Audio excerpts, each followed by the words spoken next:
in the preparation that will definitely helpful in your EDIC-1 journey. And with me also recently appeared as well as cleared the EDIC-1 exam, Dr. Vibhuti Padjoshi, very young, dynamic, talented intensivist in our group. So he is the consultant intensivist at some ultimate Medicare, Bhubaneswar, Odisha. And with me also the course co-director, Dr. Sanant Kumar Das. He is the consultant intensivist from Australia. So he will be also helping you to conquer this EDIC-1 exam. And myself, Dr. Tapas Kumar Sahu, the course co-director, along with Dr. Sanant, and we will be definitely helping you in the EDIC-1 preparatory course that we are coming up with in next 10 days or so. So as we all know, we have already shared the mock exam questions and the answers are with us. So without further delay, I would be requesting Dr. Priya to discuss about the questions as well as the answers that were shared with you all 1.5 hours before. Then after that, the flow of the event or the program is Dr. Alisa Chaudhary would be highlighting the strategies that one candidate, one like the person, the doctor, the trainee that he or she should be adopting in the next 3 to 4 months to clear this EDIC-1 exam. And then the next one would be Dr. Vibhuti Parjoshi, is our again one more faculty. So he will be sharing his own experience because he cleared recently only the exam and he knows about the tips and tricks, and that's why our the course name also TRICS-1. So he would be sharing his experience how you should be utilizing the next 3 or 4 months for the exam preparation. And finally, I would be concluding with the final tips and tricks. Sarnant, are you there? Yes, Dr. Tapas. Yeah, so I would be requesting you to just put some introductory lines before Dr. Priya would be discussing the questions and answers. Thank you, Tapas, and good evening, everyone. And welcome to this free discussion session about our preparatory course for EDIC-1. Um, so I think over the years, the standard of this exam has gone up a lot. Initially, it has to be like how many years? Probably more than 10 years back, it was not that thorough, not that tough, but gradually the standard of exam has gone up and also the value of the exam has gone up. Um, the basic aim of this course is to keep you acquainted and up to date what sort of things there is in trend and what they will be asking about. The second thing is the key to success is practice. So that's what we think in this course. We'll be giving you a lot of questions to practice from. It doesn't mean that these questions will be direct questions in the exam, but the concept or the topics that these questions ask about are frequently asked in the exam. So, uh, if you are planning to join us, the thought process behind it should be you should be ready to practice a lot of question. So these are the two things I want to highlight, Tapas. And without wasting much time, I would ask to start the evening's proceeding. Thank you. Thank you. Thank you, Dr. Sanant. And now it's over to you, Dr. Priya Logia, consultant intensivist, and she has prepared the questions and the answers with the explanations, and she would be guiding you in the next 30 minutes or so. Yeah. Hello, everyone. Hope you can hear me and see the slides move. Yes, yes. Yeah. Okay. Welcome to this session. Happy to be a part of TRICS and not wasting much time. We'll go ahead with the questions one by one. So, first question, a 28-year-old woman at 38 weeks gestation with antiphospholipid syndrome was admitted to the ward and found to have a deep vein thrombosis in the femoral vein. She suddenly felt chest discomfort and a feeling of passing away, followed by loss of consciousness. The intern in the ward could not detect a pulse and activated met call. On attending the met call, the ECG showed the following with no palpable central pulse. Chest compression was already in progress. So this was the ECG that was presented to you. And the most appropriate immediate intervention after starting chest compression is to administer tissue plasminogen activator, administer adrenaline, immediately deliver the viable fetus, defibrillate.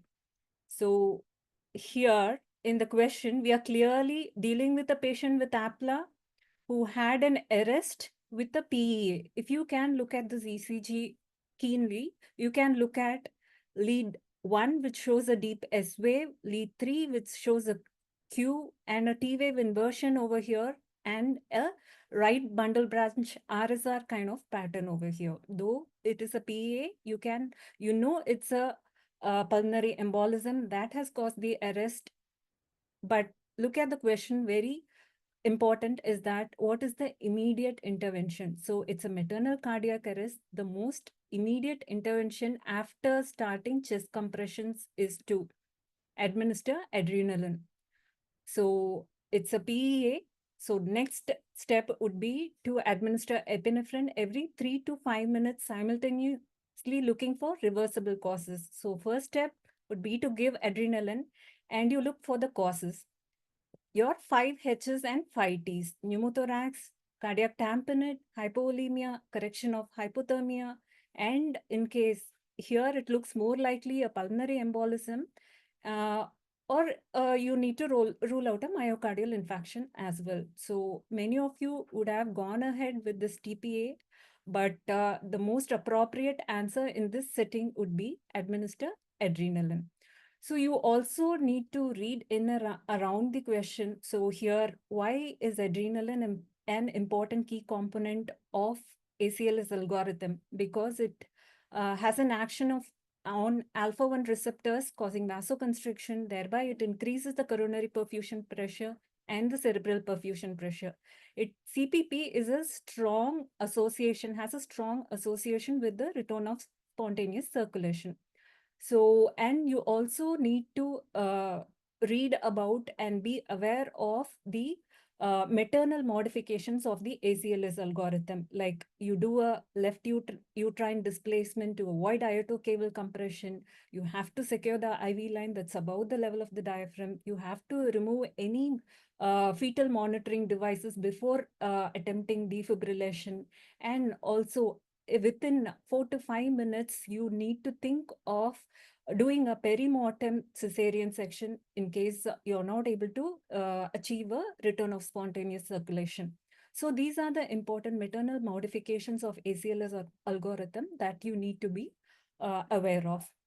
So this is what we were talking about, and you will be provided with the reference where you can go ahead and read about the topics in detail. So going to the next question, pericardial tamponade is a life-threatening complication post-cardiac surgery. So in cardiac tamponade, the following features are present. ECG may show electrical alternance, CVP trace, attenuation of Y descent, increase in the pericardial pressures can result in equalization of the diastolic pressures, deep X descent. So this one is a K-type question wherein you will have to mark true or false for every option. So in a patient with cardiac tamponade, ECG may show electrical alternance, that is alternating amplitudes of the QRS.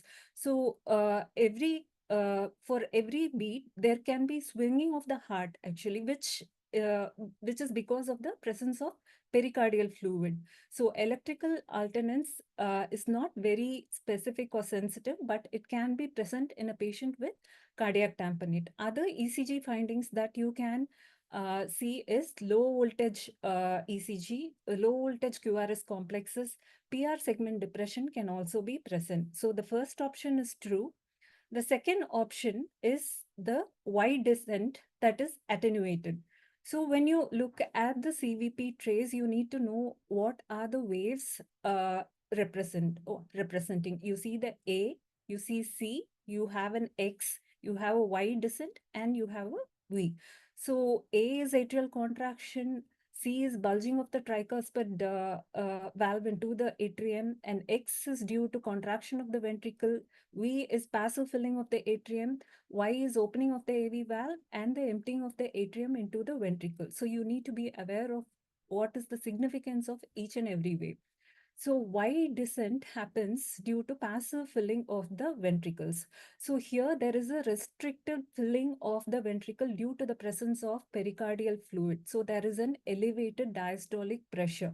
And there is equalization because of the elevated diastolic pressure. There is equalization of diastolic pressure in all of the chambers. So ventricular filling is affected and there is no adequate filling. Here the pressure is in fact increased. So the filling of the ventricle is affected. So there is an attenuation of the ventricular filling and of the wide descent. And there may be a deep X descent because of the drop in the right atrial pressure due to the movement of the tricuspid annulus into the early ventricular systole. So there can be a prominent X descent due to reduced right atrial pressure, and there can be blunting of the Y descent. So our option B is also true. And we have there is equalization of the diastolic pressure. Option C is as well right, and there is a deep X descent. So all options are true. We go to the next question. The following are complications of infective endocarditis due to Staphylococcus aureus infection. Except, so you have an except over here. So options are glomerulonephritis, stroke, merantic endocarditis, perivalvular abscess. So this is an A-type question. Here the answer is clearly C. So Staph aureus endocarditis can cause localized, that is cardiac manifestation, as well as systemic manifestations due to embolization.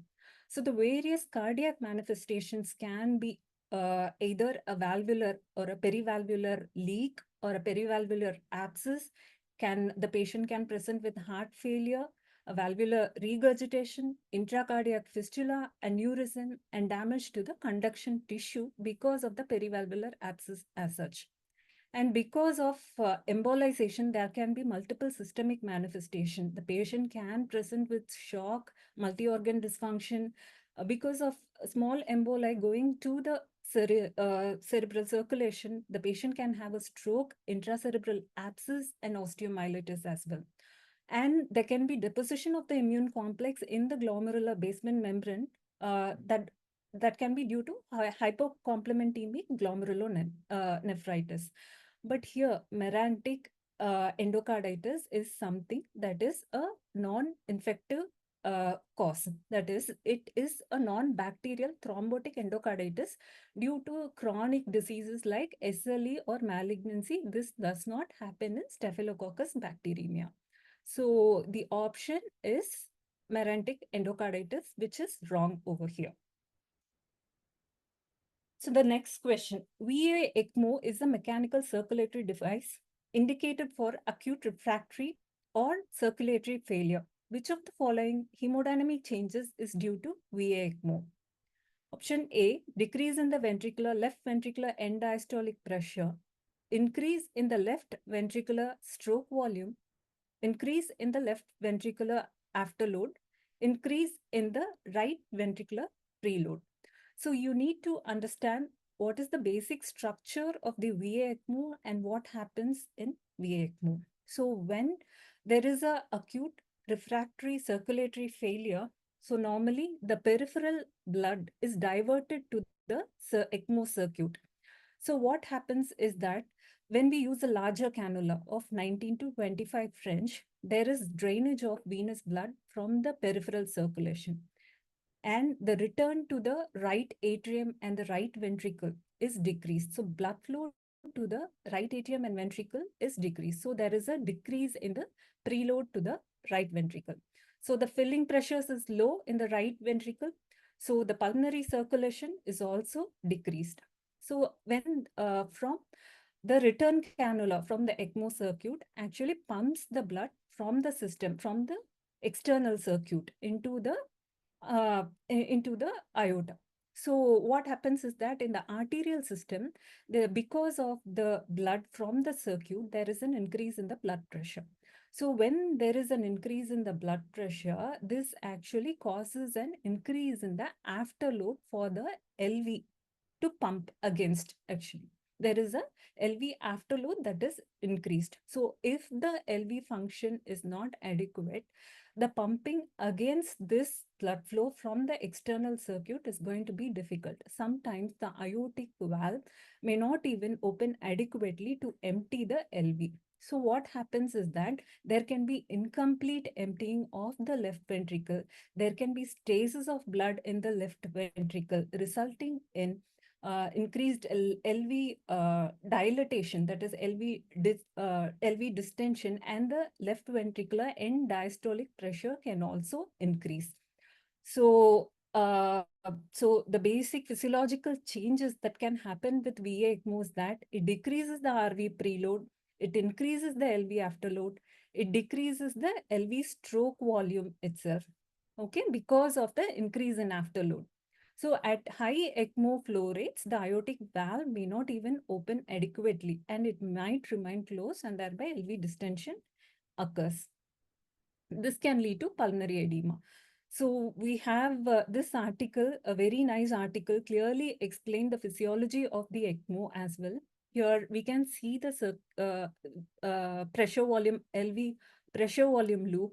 Here this is the purple one is showing a patient with cardiac failure. Here in an ECMO, you have the left ventricular end diastolic volume that is here, and the left ventricular after contraction, actually, the pressure increases, but your pressure clearly increases in the ECMO. So to overcome this, you can actually use a IABP, or we can try a left ventricular assist device, or we can even try venting of the left atrium or the left ventricular vent. So these are the options we can use when we are facing with a problem of LV dysfunction.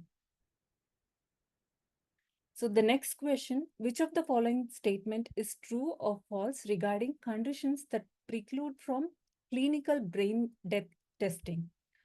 So option A, blood pressure of 80 by 85/45, a temperature of 35 degrees centigrade, a history of chronic obstructive pulmonary disease and carbon dioxide retention, recent administration of midazolam 4 milligram and fentanyl 100 mics, administration of vecuronium 8 milligram IV 6 hours with a current TOF of 4.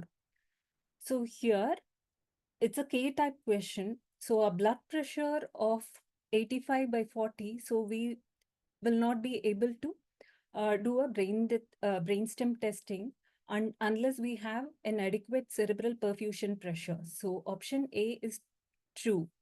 A history of chronic obstructive pulmonary disease and carbon dioxide retention. Yes, we need a pH that is in the appropriate range. We need a carbon dioxide that is between 35 to 40. So there are certain levels of the electrolyte, the PCO2 levels, the pH that has been mentioned, and our map that needs to be maintained. These are some of the prerequisites that needs to be met before going ahead with an apnea testing or a brainstem testing. And recent administration of midazolam of 4 milligram and fentanyl, okay, this is false because we need to just consider the half-life of these drugs. If the drugs have been administered we can wait for 5 half-lives of these drugs and then go ahead with the testing of the brainstem. And administration of vecuronium also with a TOF of 4, that means it has almost weared off. So the option A and B are true, C and D are false. So clearly there should be certain prerequisites that needs to be met before determination of brainstem, which includes you need to first mention the etiology of coma, that is a catastrophic brain damage that has occurred. That is the first and foremost important prerequisite. Then you exclude one by one the confounding factors, which includes the metabolic factors endocrine as well as acid-based derangements. So you have to wait for 5 half-lives of the drug clearance. Okay, and you also need to adjust for the renal and the hepatic functions as well. And the core body temperature needs to be above 36. And systolic blood pressure greater than 100 millimeters of mercury. You can use a vasopressor to maintain the MAP or the systolic blood pressure above 100. And the sodium should be within a certain range, 110 to 160. The calcium in the normal level, as well as your glucose should be checked, and the pH should be more than 7.2, and the alcohol levels. You need to exclude drug intoxication as well. And there are certain other condition that also needs to be excluded. First and foremost, confounders, then go ahead with physical examination. So you need to establish the GCS. So loss of response even to a painful, noxious stimuli by either applying a pressure on the supraorbital notch, angle of the jaw or trapezius or the axillary fold. There should not be any motor response or any eye response. So there should be a GCS of 2T that needs to be mentioned. And then you can have some responses like undulating toe flexion or repetitive flexion or an extension of the toes. And there can be triple flexion by a plantar tactile stimulation. There can be a plantar response to a plantar stimulation. So there can be a Lazarus sign. So these are spinal reflexes that are not clearly due to the activity of the brain. These are clearly the spinal reflexes, and these reflexes should not be interfering with your brainstem testing. So and these are the things we need to remember.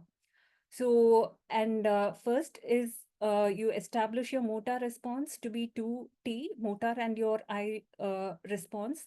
Then you go ahead and test the cranial nerves. So we need to know testing of every cranial nerve, the second nerve by pupillary reflex, third, fourth, and sixth by testing for pupillary reflex, the oculocephalic reflex by checking for the doll's eye or the oculocephalic reflex, by turning the head of the patient from side to side.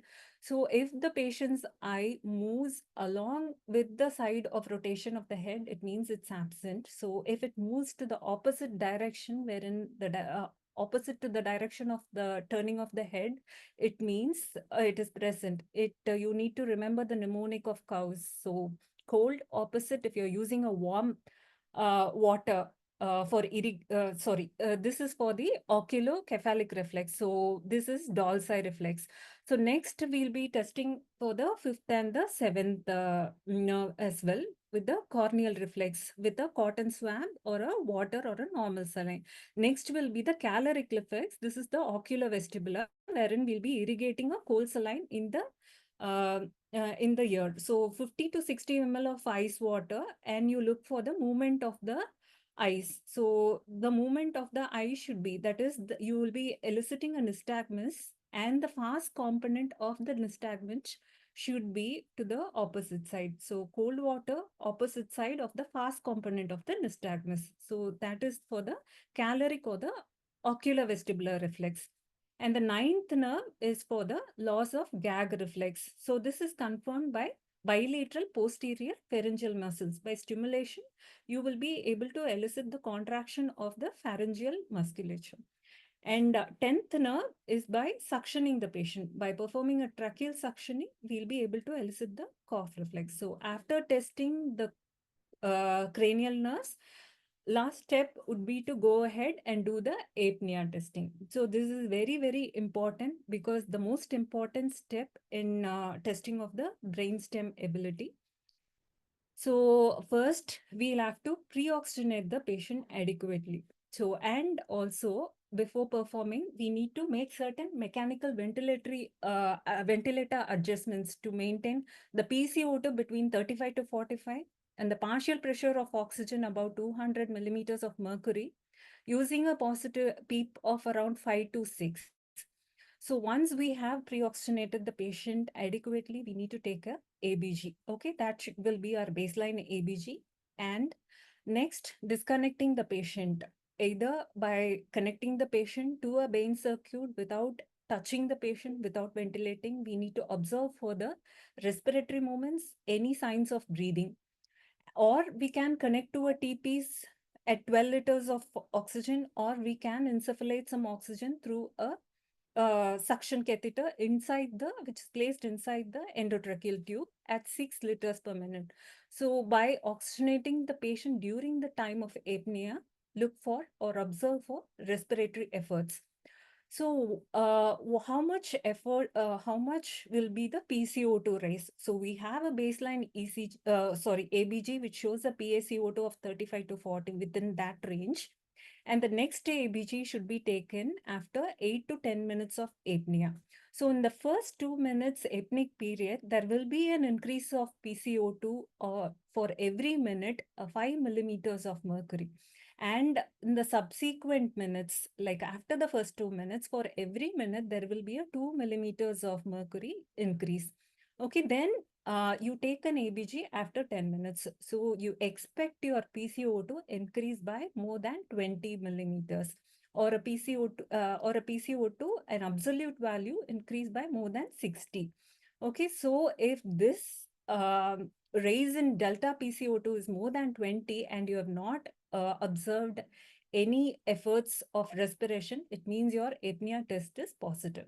And during the course of apnea, you need to observe for arrhythmias, desaturation, hypotension. Okay, so if there is any of these, we need to reconnect the patient to the ventilator and abort the apnea test and perform it a little later.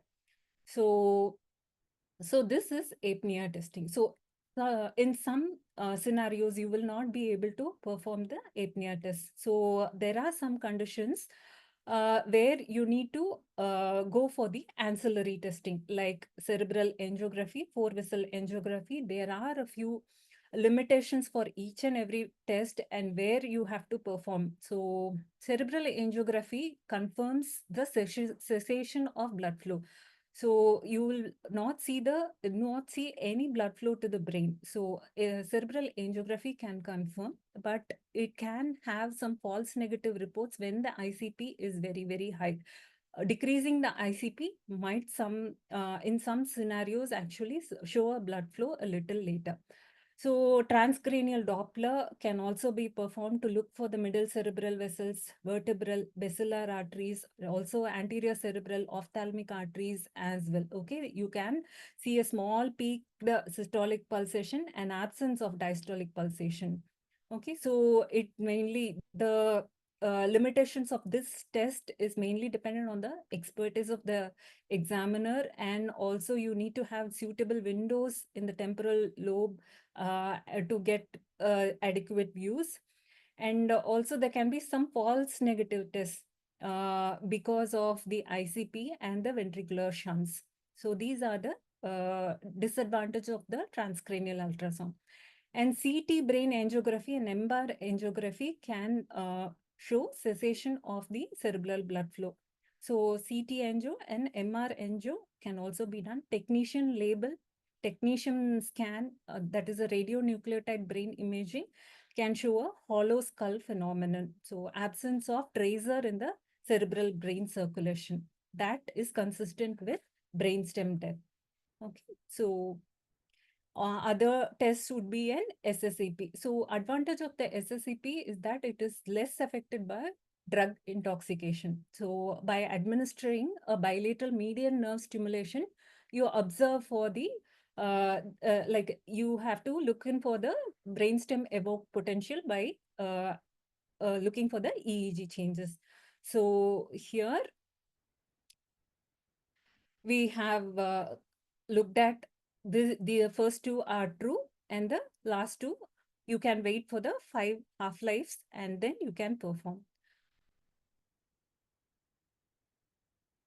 So the sixth question, a 38-year-old man previously in good health presents with hemoptysis. There is no history of liver disease with gastric or esophageal varices. So management pending, what will be your management pending? Diagnostic endoscopy. Continuous infusion of vasopressin, continuous infusion of H2 blocker, continuous infusion of proton pump inhibitor, administration of sucralfate and H2 blocker in sequence. So the answer clearly is continuous infusion of proton pump inhibitor. So why do we have to go ahead and do it? Proton pump inhibitors have clearly shown a benefit in terms of a GI bleed related to peptic ulcer disease. Herein, we don't have an idea whether it's a esophageal or a gastric varices. Proton pump inhibitors do not have a role in uh, bleed related to the varices, but when there is no evidence of a previous liver disease or esophageal or gastric disease, the first drug to be administered would be a proton pump inhibitor. So erythromycin has a role. Especially it has helped to improve the visualization. Okay, it improves the clarity when the endoscopy is performed, and it is contraindicated when there is a QT prolongation. So in case if the patient has a underlying cirrhosis or a liver dysfunction, then our first drug would be octreotide 50 microgram bolus, or followed by an infusion of 50 microgram per hour. And whenever a patient has a GI bleed, we always go ahead, give an antibiotic 1 gram. In case one of your option is ceftriaxone, it's not wrong to give an empirical antibiotic, because the translocation of bacteria from the gut is high. We go ahead with empirical antibiotics as well. So management of upper GI bleed, we have to know the transfusion trigger and target a hemoglobin of 7. And in unstable patient requiring massive transfusion, activate a massive transfusion protocol. And our targets for maintaining the coagulation would be a platelet count of 50,000, fibrinogen level of more than 150 milligrams per deciliter. In case if the patient is uremic and we are considering uremic platelet dysfunction, we can administer DDAVP of 0.3 microgram per kg. And if the patient has received any oral anticoagulants, or like patient is coagulopathy, consider reversing the coagulopathy by administering FFP or appropriate blood components. So the next question, which of the following is not an accurate method of measuring intra-abdominal pressure? The transducer zeroed and positioned in line with the iliac crest and mid-axillary line. IAP is measured at end expiration, measured with 30 to 45 degree head-up position, 30 to 60 seconds after installation of 25 ml of saline. So in this, the answer that is wrong is measured with 30 to 45 degree head up, because while measuring the intra-abdominal pressure, we need to keep the patient completely in supine position. There are specifications like how we need to perform the intra-abdominal pressure measurement. Okay. The World Society of Abdominal Compartments Syndrome advocates the Cron's technique. Okay, that is the gold standard for measuring the IAP. So here the bladder pressure is measured. So you either use a cannula at the aspiration port of the routine Foley's catheter that we use, or you can use a three-way Foley's catheter. And that is connected to a transducer. Okay, and the transducer is zeroed and positioned in line with the iliac crest in the mid-axillary line. That is very, very important, because multiple times we see this can be changed into a cubic symphysis or anterior superior iliac spine, and or the phlebostatic axis, which is going to be the wrong answer. Here the right option would be iliac crest and mid-axillary line, and the patient should be in supine position, and it should be measured at end expiration, because during inspiration and expiration there will be a variation in the intra-abdominal pressure. After installation of 25 ml of saline, wait for 30 to 60 seconds, because once we administer the saline, there can be contraction of the bladder detrusor muscle, and we wait for the relaxation of the bladder detrusor muscle, because that can also cause falsely high values. So this is how we need to place the transducer connected to the monitor, and you can actually, this is through the aspiration port, and you can do it either via aspiration port or a three-way Foley. So during inspiration, there will be an increase, and during expiration, there is an decrease in the intra-abdominal pressure, and we need to measure it only at expiration. So the next question, Mr. Jones is a 65-year-old man admitted to the ICU with GI bleed. His ICU stay has been complicated by hospital-acquired pneumonia and septic shock. Now he has developed oliguric AKI in a setting of sepsis, hypotension, and increased intra-abdominal pressure. He was started on CRRT yesterday. His pre-morbid weight is 105 kgs. He's turned on his right side. Okay, the nurse has turned him on his right side to clean his back. Okay, so during bed care, one of the nurse notices the alarm saying axis extremely negative, and here you can look at the axis pressure mentioning -150.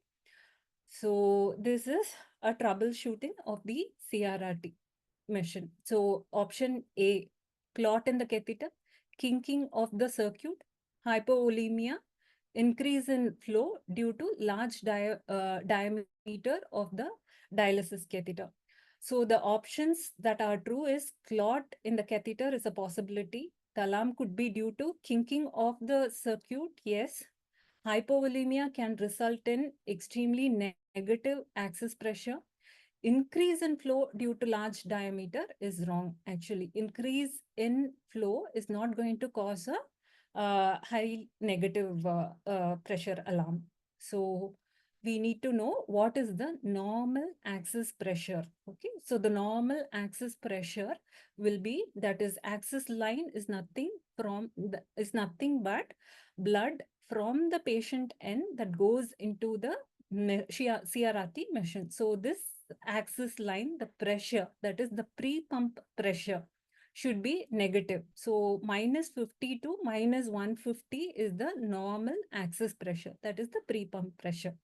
So if there is a high negative pressure, the maximum tolerated pressure is -50. If it is beyond that, if it's more than -250, you will experience an alarm that shows low axis pressure alarm. The most common cause is due to kinking of the vascular catheter or kinking of the line. You go from the patient end to the circuit. So there can be hypovolemia in this patient. There can be sucking of the vas cath against the vessel wall.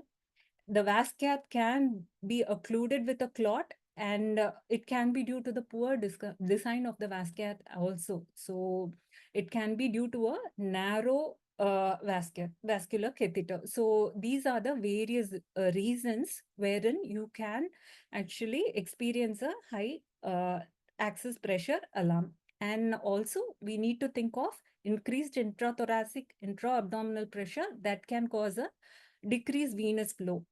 Okay, and asynchrony is also one of the factors, like which can result in decrease in blood flow to the vascular catheter. So these are the normal pressures in the circuit. So here from the patient end, it goes to the filter. So here is the axis pressure that is measured, and there is a pump. Okay, before the pump, there is a negative pressure, -50 to -150. After the pump, because of the pump is going to push the blood into the filter, it's going to be positive.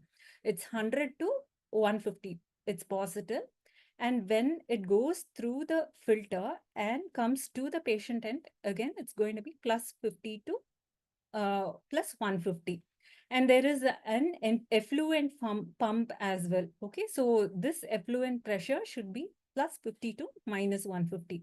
So these are the various pressures in the CRRT circuit. So when you're troubleshooting, go ahead from the patient end. Look for kinks, clamps, And look in for the vascular catheter, reposition the catheter, flush it with saline, decrease the blood flow rate. Sometimes you need to decrease the blood flow rate as well. Check the volume status of the patient, rule out increased intrathoracic, intra-abdominal pressure.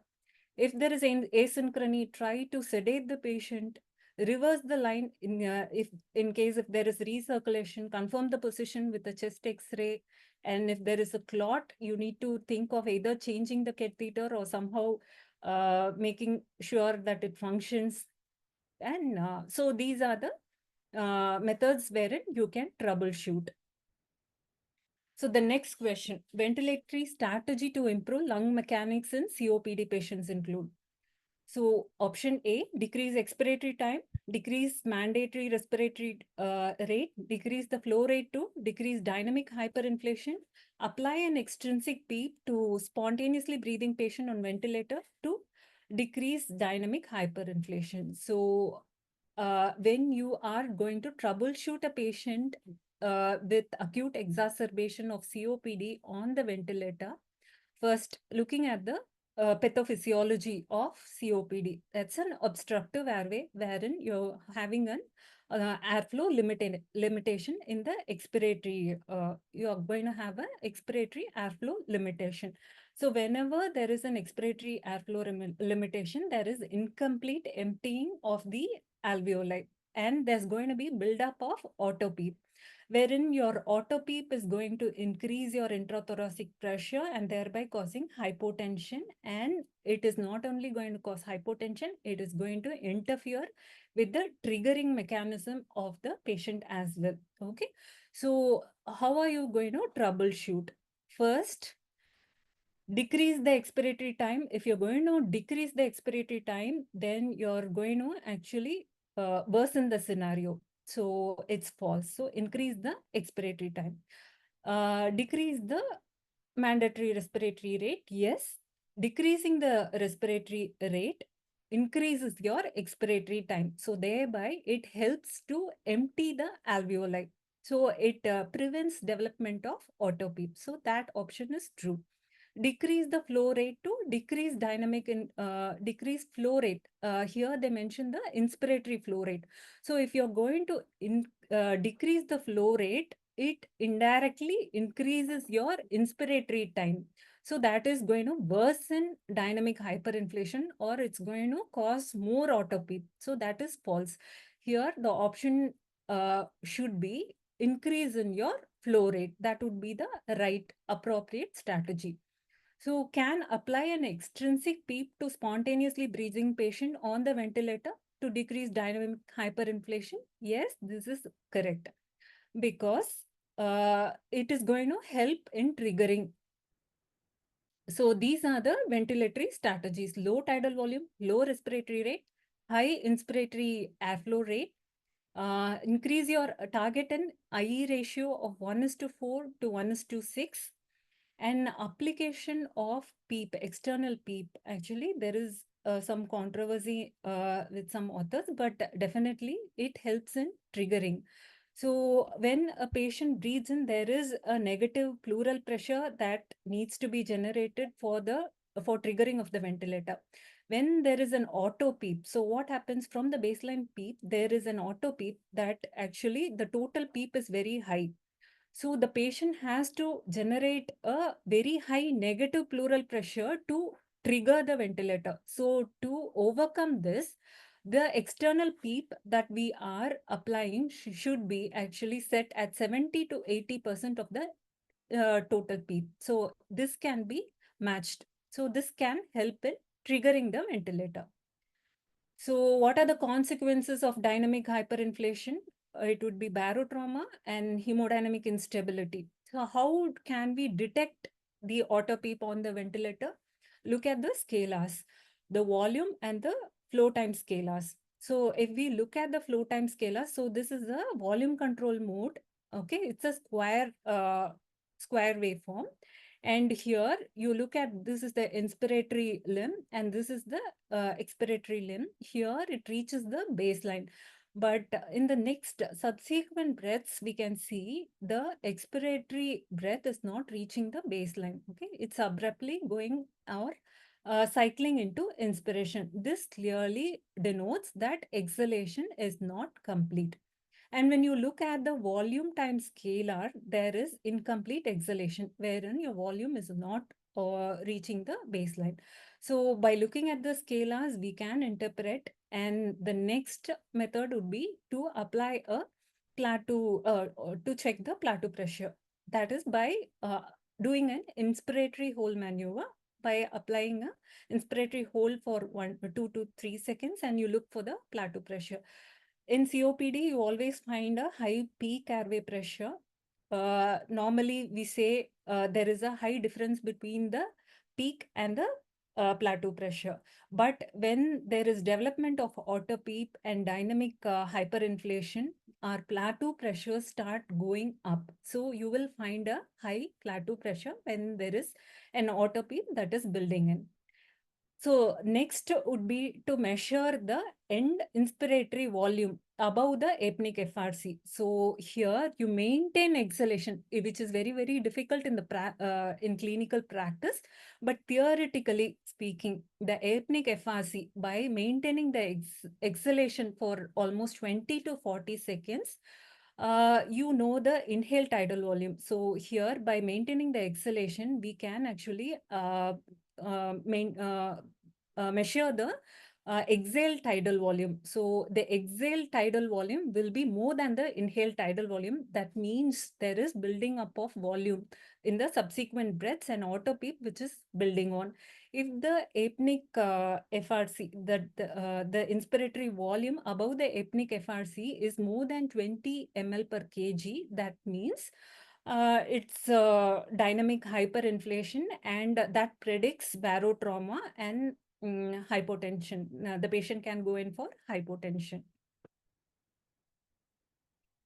Okay, the next question. A 22-year-old woman presents with acute liver failure due to acetaminophen toxicity. Her vitals are stable. She has grade 2 encephalopathy and her INR is 7. No signs of active bleeding. Hemoglobin is stable. The next appropriate step in management of severe coagulopathy is administration of FFP, administration of recombinant factor 7, monitor without intervention, administration of tranexamic acid. Here we have a patient with an INR of 7 with an acute liver failure who doesn't have any signs of active bleed.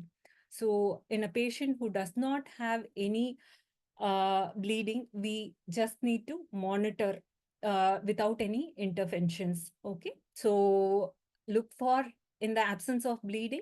So there's no indication for transfusion or correcting this. In fact, we can just administer vitamin K 5 to 10 milligrams subcutaneously in these patients. So what is the disadvantage of giving a plasma replacement? So there is a risk of volume expansion in this patient, and actually INR is an important prognostic factor in patients with acute liver failure. So this can affect or interfere with the assessment of the prognosis as such. So we don't want this to happen. So if there is no bleeding, we'll have to just monitor the patient, administer vitamin K. In case, if the patient is having, what are the indications wherein we need to correct the value of INR of 7? If the patient has a bleeding manifestation, or if the patient is undergoing some procedure, or something like a ICP monitor insertion. So in that scenario, we have to correct this INR because the risk of bleeding is going to be very, very high. So we can transfuse either plasma, or if there is a risk of volume overload, we can consider recombinant activated factor 7. Okay, so other option would be to do a plasmapheresis. These are the 3 options for correction of coagulopathy in case if the patient has bleeding manifestation. So some of the patients with acute liver failure have thrombocytopenia as well. So patients with thrombocytopenia less than 50,000 don't have a clinical bleed, no need to transfuse. Actually, less than 20,000 normally, based on expert consensus, it is a practice to transfuse. but this is not evidence-based. It is mainly based on expert consensus. And invasive procedures, yes, the risk of bleeding is very high. If it is a low-risk invasive procedure, 30,000 will be the target. And if it's a high-risk invasive procedure, 50,000 will be the target. So the next question, 38-year-old, 40-week pregnant female, 7 centimeter dilated after spontaneous onset of labor. She has 3 previous live births by normal delivery. Heart rate is 128, BP 70-60, respiratory rate of 32, saturation of 83 on room air. She's complaining of chest pain and headache. CTG, it's fetal distress. Okay, and she has bleeding from IV cannulation site with hematuria. She had GTCS with post-ictal GCS of E1, B3, M4.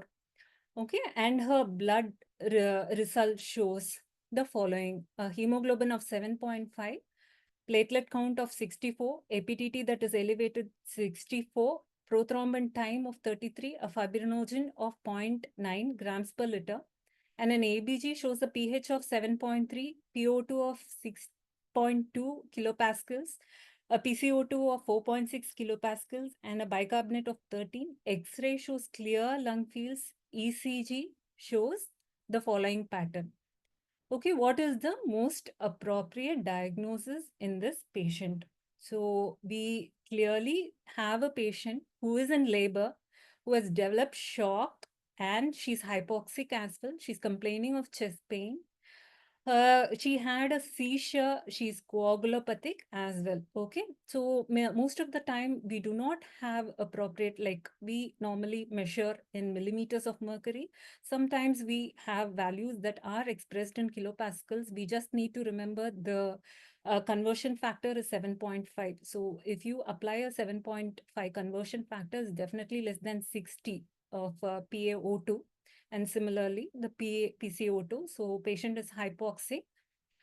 So there are multiple organ involvement, and these findings are consistent with amniotic fluid embolism. Okay, so we have to know about this amniotic fluid embolism syndrome, which can happen in pregnancy, and most of the patients develop DIC. Okay, it's mainly because of the entry of the amniotic fluid into the maternal circulation whenever there is a breach between the maternal and the fetal compartment. Okay, maternal, it can be due to a miscarriage, abortion, or amniocentesis. It can happen at the placental tissue site or the endocervical veins. The incidence is about 1 in 40,000 deliveries, and the mortality rate is very, very high. If we don't address it immediately, the risk of the mortality is going to be very high.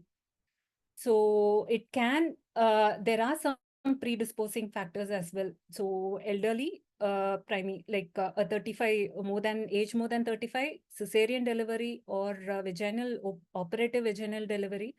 If the patient has placenta previa, abruption, eclampsia, and fetal distress, so these are some of the factors that can attribute to. This patient has almost all of these features. So patient has a shock, cardiogenic shock, respiratory failure, DIC, patient has seizures, coma, and an inflammatory response that will increase the pulmonary pressures as well. So this can occur during any point, or during labor or immediate postpartum, or it can occur up to 48 hours. After 48 hours, it's rare. Okay, there are two phases. A period of respiratory failure and cardiac arrest would be the initial phase. If we immediately attend to it, the next step would be to correct the coagulation factors. Like the patient will be developing a disseminated intravascular coagulation. So it's important to address this as well. Treatment, intubation, mechanical ventilation, CPR if necessary. So DIC can result in bleeding, life-threatening bleeding, and it can have thrombotic manifestation like clot formation, multi-organ dysfunction. So the prevalence of DIC is low.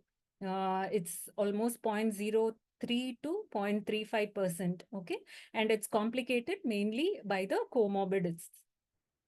So we need to transfuse the patient based on the coagulation parameters, thrombocytopenia as well. And in case of life-threatening bleeding, we need to consider hysterectomy as well. Okay.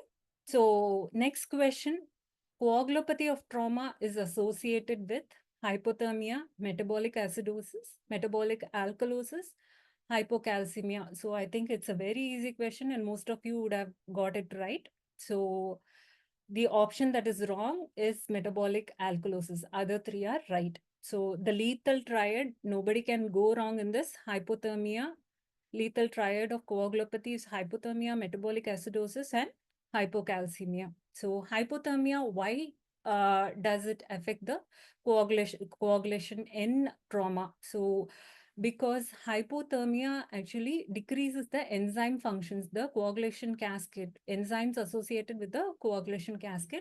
The platelet function decrease with hypothermia. For every 1 degree decrease, there is a 15% decrease in thromboxane B2 production by impairing platelet activation. And there is increased sequestration of platelets in the liver and spleen. So that is related to hypothermia. Metabolic acidosis, why does this happen? So we always find the lactates to be elevated. So that is one of the main reasons. It can be due to an ongoing bleed, tissue hypoperfusion resulting in anaerobic metabolism. There can be stress-related high catecholamine, endogenous catecholamine release. That is one of the factors for acidosis. And what metabolic acidosis does to the coagulation cascade is impact thrombin generation. It reduces the clot propagation by 50%. Platelets also become deformed, like it becomes spherical and they lose the pseudopodia. Clotting factors and negatively charged phospholipid interaction, that is also impaired. And calcium, which is an important factor, for factor for coagulation, the affinity is also decreased. So this is the reason for metabolic acidosis. Metabolic alkalosis, this is clearly wrong. Hypocalcemia, it's one important factor that is necessary for coagulation. If the ionized calcium is less than 1, we need to correct it. So trauma-induced coagulopathy, we have the procoagulant phase and the fibrinolysis phase. Procoagulant phase is due to the massive tissue injury which causes thrombin generation, and that in fact causes a procoagulant state due to platelet-derived microparticles, endothelial-derived microparticles, and there is impairment of the endogenous anticoagulant activity as well. And the hyperfibrinolysis occurs due to acute release of tissue plasminogen activator. And there can be hypercoagulation as well as hyperfibrinolysis. So we come to the last question. So regarding pseudomembranous colitis, can be found in patients who have not been exposed to antibiotics. C. diff is the only organism known to cause it. It is best diagnosed by stool culture. It is best treated with intravenous antibiotics. So we have this, it can be found in patients who have not been exposed to, yes, it can happen without a previous antibiotic exposure. C. diff is the only organism, no. Whenever you have this option mentioning only, you need to think twice because most of the time it's going to be wrong. It is best diagnosed by stool culture. Here again, a best diagnosed, you need to think whenever you have the options of this and it is best treated with intravenous antibiotics. No, we always go ahead with capsules or the intraluminal capsule vancomycin and oral vancomycin therapy. So it can be found in patients who have not been exposed to antibiotics. Yes, this is true. Even without prior antibiotic exposure, C. diff is not the only organism. Ischemic colitis, collagenous colitis, inflammatory bowel disease, cytomegalovirus-induced colitis, vasculitis, bacterial parasitic organisms, even which is a vasculitis. These, as well as some chemo drugs and heavy metal poison, can cause this pseudomembranous colitis. So it is best tested by stool culture. We normally test for the toxin A and B by enzyme immunoassay. Okay, GDH is something it's going to test for the, it's not going to test for the toxin. So best treated with oral medication like capsule vancomycin and oral metronidazole. So probiotics are not recommended for prevention of C. diff, and there are specific algorithms to differentiate between the active infection, because when we send for the GDH, that is the glutamate dehydrogenase, it does not differentiate between the toxigenic and the non-toxigenic strain. So we need to test for the toxin specifically by enzyme immunoassay. The NAT or the nucleic acid amplification tests for the toxin B.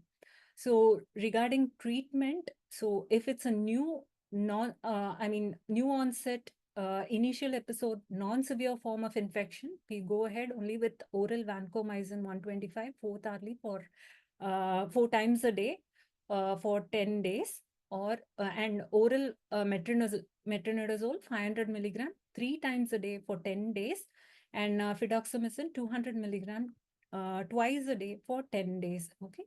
So in case if the patient is a very low risk patient, sometimes even oral metronidazole would suffice. So that is for the initial episode. In case if the patient is in shock, severe organ dysfunction as well, then volume resuscitate. Again, we go in for a oral vancomycin only. Okay, 500 milligram. Here it's 125. You go ahead with a little higher dose, 500 milligram every 6-hourly combination with a metronidazole that can be administered. And then you look in for, if the patient has ileus, you can administer vancomycin enema as well. Okay, severe fulminant C. diff infection, fecal microbiota transplantation can be considered. And if there is a first recurrence, again, fidaxomicin, second recurrence, fecal microbiota transplantation. And if there is a recurrent, which is not, and the patient is not a candidate for fecal microbiota transplant, or who has relapsed even after fecal microbiota transplant, and requiring frequent courses of antibiotic, we need to consider a prolonged dose of suppressive oral vancomycin therapy, okay, to avoid recurrence. And patient with inflammatory bowel disease, we have to continue for a minimum of 14 days. So these are the references for the C. diff infection. So we conclude this session, and hope you all have found it useful. Thank you so much. Yeah, Dr. Priya, thank you very much. The session was very well appreciated by all the attendees, and I am starting to get so many positive responses about this lecture. And most of the doubts have been cleared so elaborately, and definitely this would be the first step towards the destination that is called as EDIC-1. So without further ado, I would request Dr. Alisa to start with the discussion that she has how to approach the EDIC-1 exam. So over to you, Dr. Alisa.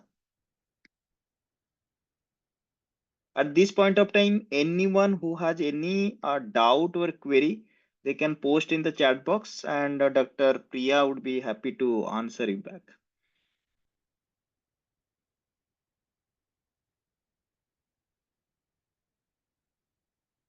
Okay. So, Dr. Alisa, are you there?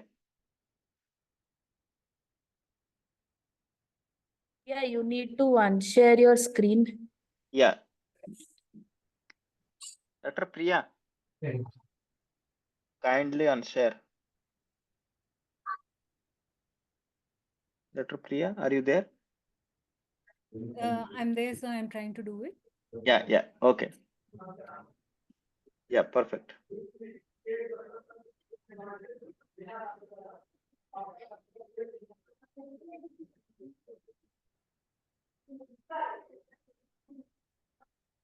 Requesting everyone to please mute yourself. Yeah. Dr. So, Alisa. yes, sir. First of all, so welcome to everyone. So obviously, everybody writing EDIC-1, definitely we believe you all are like very educated and talented and obviously, knowledgeable. That's why we are all going to write the exam. Even deciding to write some exam like this also, it's a big achievement. So are you ready to start the journey? It's not easy, but it's worth it. Definitely, we've cleared headache and it gives a very good satisfaction and feeling about yourself because you have aced such an exam. And actually speaking, IDCCM in our country is now trying to match the standards of EDIC. So whoever has done IDCCM, obviously, definitely you will feel the preparation is going to be slightly easier. So which is more important, the journey or the destination? Both are important. We need to have a smooth journey so that our destination is positive. And the company, because all of you are going to prepare together in the same WhatsApp group with the faculties. So, like critical care medicine, you need to be competent. You need to check your competency. And these exams actually make you feel that whether you are thorough with your basics or not. And because a lot of workload is there, a lot of volume of patients, all of us are busy in our daily day-to-day practice. There's no time particularly that we sit and study. At least for IDCCM, you get some time, but for EDIC, it's not possible. So definitely you need some, help to uh, get in preparation for this course. So whether it's tips or advice or support while preparing this course, everything would be there from our side. So this is nothing from the ESIACM, it's totally from TRICS, and this is all based from the people who have written EDIC exams and cleared and what all hurdles we faced and how were our preparations. And you definitely, if you feel you have some better way you can prepare to deviate from our path also, you're most free to do that.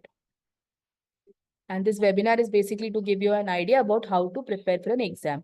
So EDIC exam is conducted by the ESISM. You have part 1, which is a written exam similar to your MCQs, where you have single answer to questions and you have multiple answer to questions. These are conducted twice every year, spring and autumn sessions. The upcoming session is a spring session. So they definitely check your competencies, and that's how European exams are being conducted. So EDIC acceptance is there quite high in the metro cities. It is definitely seen as an additional qualification for you. A lot of people around the world are interested to always give the exam. And when you become a member of ESISM and write the exam, you get access to these very extensive ACE modules. You get discounts, and it's always nice to, go through the educational materials. This would be the EDIC-1 syllabus. Actually, everything is almost covered, but they concentrate on the major systems, which we know: respiratory, neurological, gastro, cardiovascular infections, and organ system support and perioperative care, which is not usually covered in our IDCCM, is covered in the EDIC. And you have miscellaneous topics as well. Our modules are prepared well in line to this pattern, which you have mentioned here. So the format for part 1 will be a written exam, 100 MCQs, negative marking will be there. You have A type and K type. The numbers percentage present in the paper can vary. And the A type questions and both K type test that what are your are your concepts clear or not? Are you well aware about the topics or not? And for more details, you can visit the ESICM website also to know about it. And try at least preparing 3 months prior. That is why this course we have started. Basic knowledge of critical care is definitely will be there because you all must be going through standard critical care books. But that extra edge, those MCQ books, question banks, thorough explanations is what is going to guide you better. So ESISM websites also have, these questions which is written after the end of the modules, and trials will be important over here. That will be the extra edge you will want to have. An evidence-based studying will be important. Try to keep preparing notes, collect articles, which will be which we will be also providing you. That is going to help. So that is the point of having this course, to have a module-based three mock tests we have. We have a module-based preparation so that you know which areas are weak and where you need to work more. So these are the different textbooks you know. It doesn't matter which textbook you follow. You need to definitely have a good amount of question bank, time it so that you need to practice and you can answer all these things in the same way in the exam. Bennington is a highly recommended book because that is what all of us have followed. They have these classical EDIC questions. But Bennington is just going to give you with this few questions. The only problem with Bennington, it's not very updated with the recent advances. So it definitely gives you a pattern of questions, but the explanations can be slightly outdated. That you need to be careful. And there are a lot of MCQ books if you look at, but what will be the difference if you look at our courses will be that apart from the module based preparation, we give you a question bank which is being updated thoroughly in every session to make sure all recent advances are dealt with. Different internet resources like Life in the Fast Lane, Deranged Physiology, MCRIT, but try to understand all these internet resources and all are just additional points that cannot be your original reading source. So first is your basic foundation book, then at least in Bennington to see how the things are, and then probably through the help of a course, go through all modules and questions to, get a better hang over the topic and answer well. And these additional resources from the internet. Last not the least, this is what TRICS-1 is going to be a part of your preparation and your journey to make it smooth. And we have had like we have conducted prior also 3 mock tests. We had given debrief videos recorded with evidences, with explanations about how they should answer, how they should arrive at that answer, how will you eliminate all the options. So thank you. Thank you, Dr. Alisa, for elaborately discussing about the resources as well as the way to prepare for their exam. So now the last part, I would say, last but not the least, Dr. Vibhuti Parjoshi, who has recently cleared EDIC-1. So let's get the ideas that what he has gone through and what was his experience and what are his suggestions in gist, how you all should prepare in your limited time of preparing for the exam. Over to you, Dr. Vibhuti. Am I audible, sir? Yes, you are audible. Very good evening to you all.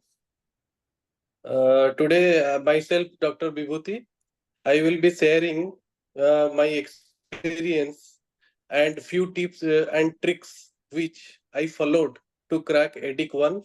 Special thanks to Tapas sir, Sananta sir and Alisa ma'am to giving me this opportunity to share my experience. EDIC Part 1 question pattern already explained by Alisa madam, and for details you can go through ESICM website where you can find in details. So I am not going into these details. 100 MCQ questions will be there, and all that 100 questions will be from core critical care medicine. No questions from anesthesia, no questions from internal medicines. And I appeared last year spring session. Almost every questions are from the critical care medicine, and I didn't find any question from obstetric critical care. Most of you having one question in your mind: how many months required to prepare to crack EDIC-1? I feel like 4-5 months good enough to crack EDIC-1. From December, if you count it from December, December, that month might be a lag phase, slow phase. Your preparation will be intensified or take peak from January. From January till April, you get 4-5 months. Fair enough to crack EDIC-1. And most of us, I think most of you all are working in ICUs. So I think if you devote 4-5 hours every day, that will be helpful to you to crack EDIC. So some must to do or must read things. First, I will request every one of you to get enroll yourself to do TRICS EDIC-1. My personal experience, last year I enrolled myself to TRICS IDCCM. That helped me immensely helped me to clear EDIC-1 and IDCCM in a single shot. They prepared the questions, meticulously they covered all the topics, all the systems from the critical care medicine, and they discussed most of the questions were covered, and their debrief videos that are very effective, very useful. Before going to exams, if you will revise those debrief videos, that will help you a lot. That tricks IDCCM helped me in increasing my depth of knowledge, and that helped me to sit confidently in the exam. Then second thing I will tell, Bennington Intensive Care Medicine MCQ book. Do regularly Bennington MCQ book that and revise it 2-3 times at least before going or before appearing exam. That go through the explanations in depth. That will help you clearing EDIC. And third thing, go to the previous year EDIC questions. The previous year EDIC questions, revise it, you will get directly at least 6-7 questions directly from the previous year EDIC questions. And so these three things, enroll yourself to TRICS, EDIC, Bennington, and previous year EDIC questions from ESICM website.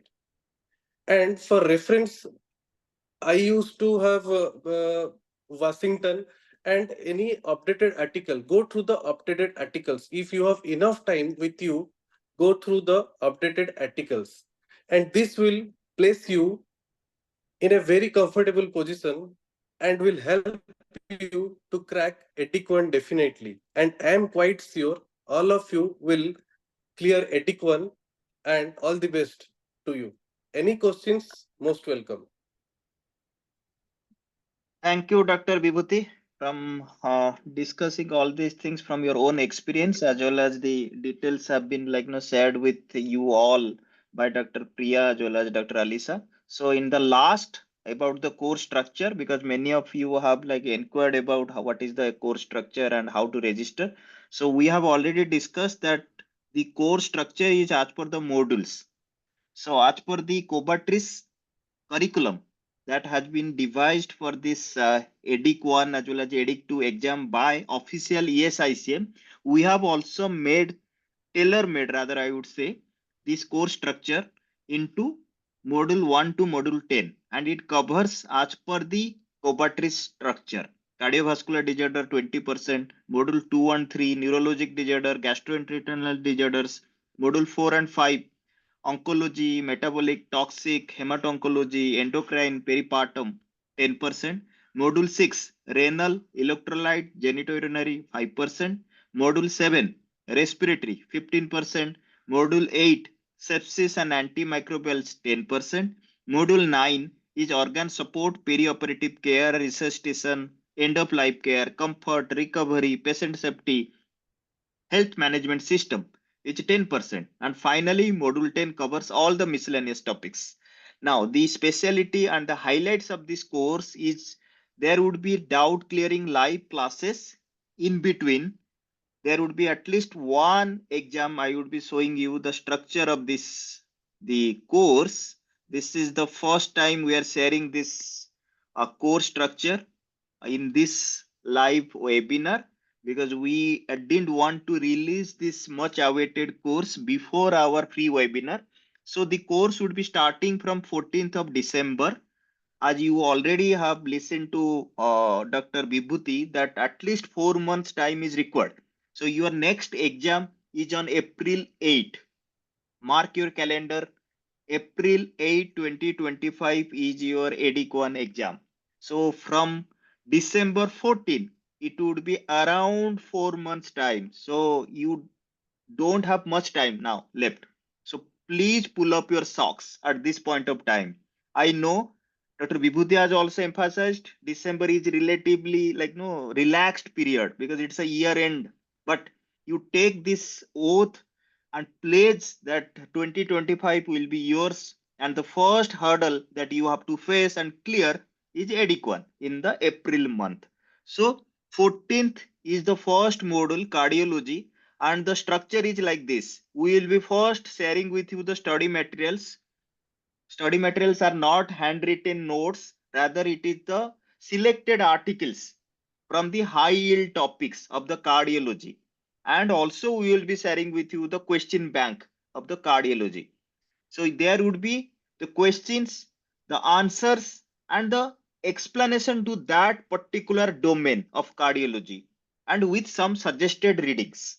So this would be having core things. There would be question, there would be the options, and then the correct answer, explanation to each of the option, and some of the suggested reading along with the high yield discussion points. And automatically the course would be in our like the class plus app. So you can download this app and you can utilize the course structure as well as the materials and read it in your leisure time whenever you are actually right now in the hospital, you are getting some time, you are driving, you are in going somewhere, you have your mobile, you don't have to always require the laptop or the system. So that is the beauty of this course also. So this comes in the app form also. And whenever you finish it, there would be the mock exam. So we will be providing you some or other the questions along with the cardiology part that I have already discussed. There would be 50 questions, 60 questions or so. It would vary from domain to domain, and the answer should be automatical. This is self-assessment. You appear the test, it would be a time limited fashion. So there would be 1 hour or like 1.5 hours, something like that. So after you attempt the questions in the cardiology, automatically you get to know the responses, in which category you are, in the green zone, in the red zone, in the the in between, whatever. Now after that, there would be module 2 neurology, the same format, gastroenterology, the same format.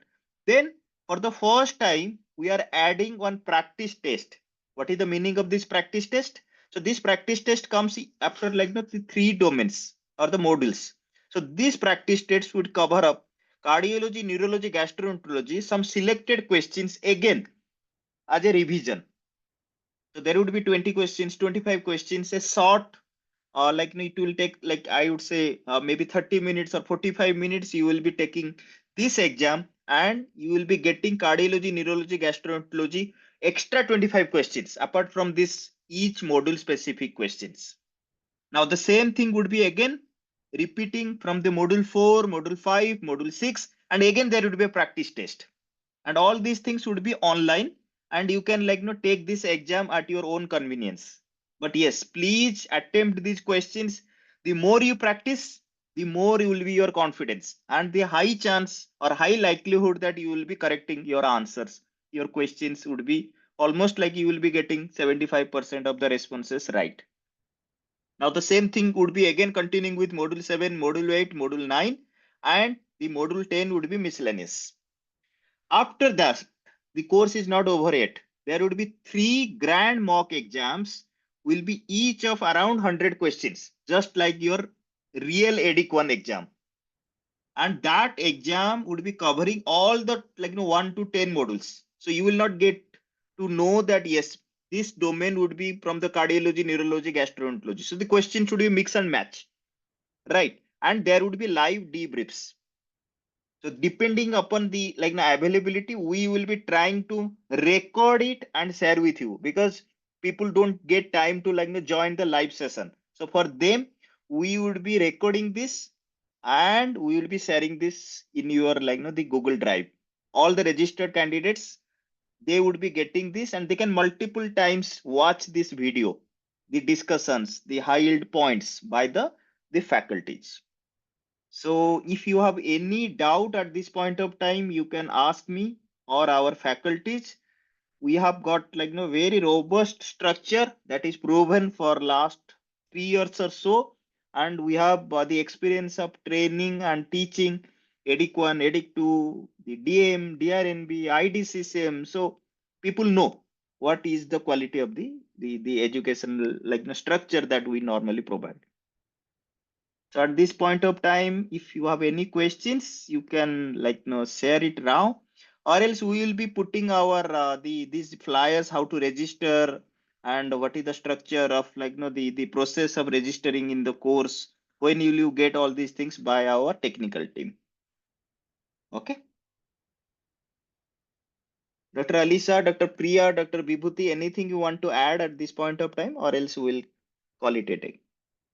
Yeah, last one more thing to add on. As Sir said, practice is what that makes things perfect. So practice, practice, and practice. That is what is important. And we'll be having a dedicated WhatsApp group. So Yeah. we will be happy to make it more interactive, and we'll be happy to answer your doubts as well. So that's what I wanted Yeah. to add, sir. Yeah, thank you. Agree. Completely agree. So it's you who has to initiate the discussion. It's not always like you will be depending upon the faculties. It's not going to help. So you can instigate us that yes, please sir or ma'am, please provide us some the good article on this, or what why this question would be having this answer only, something like that. So discussion has to be by you all, and we will be definitely helping you out. Okay. So Dr. Alisa, Dr. Vibhuti, or else we'll be closing the session. Thank you very much. And I hope you have liked the idea of this type of free webinar. This webinar recording will be shared with you also. And those people who have not able to join today because of their previous engagements, they can watch this video. And please share this message that yes, there is a particular course which is having scientific basis for providing this academic structure as well as help to the people who are planning to appear for the EDIC-1. Thank you very much. Wish you all the best. Thank you. Yeah. Thank you, Navneet and our team, IT team, for